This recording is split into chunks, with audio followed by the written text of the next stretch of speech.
I never read anything. I could barely read, so Right. I wasn't reading back then. I watched a lot of movies, and I was really big into visualization. And I always equated working out to struggle.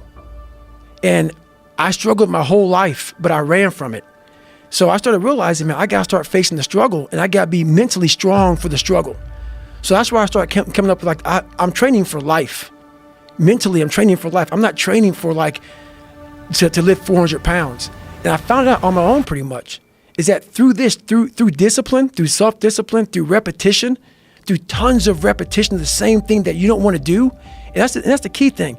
Through repetition of things you don't want to do, you develop mental, like an armor for your mind. You start to armor your mind, because your mind's like, okay, we suffer every day.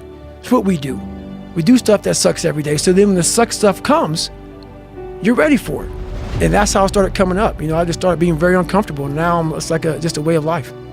It's a crazy thing to figure out, though. It's like that you figured it out, and you didn't just figure it out, you embraced it. Like when you were talking about your senior year of high school, when you're talking about your mirror being your accountability mirror, like you had a radical shift.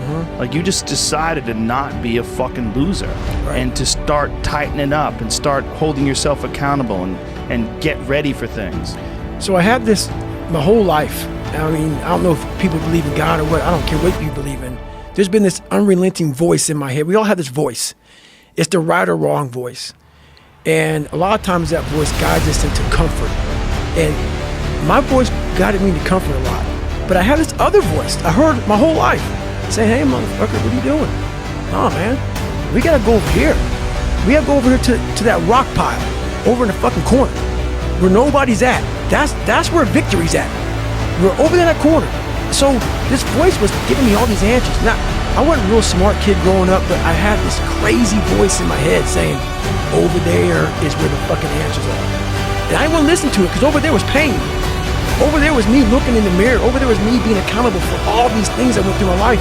Even though people put them on me, it's now mine to own.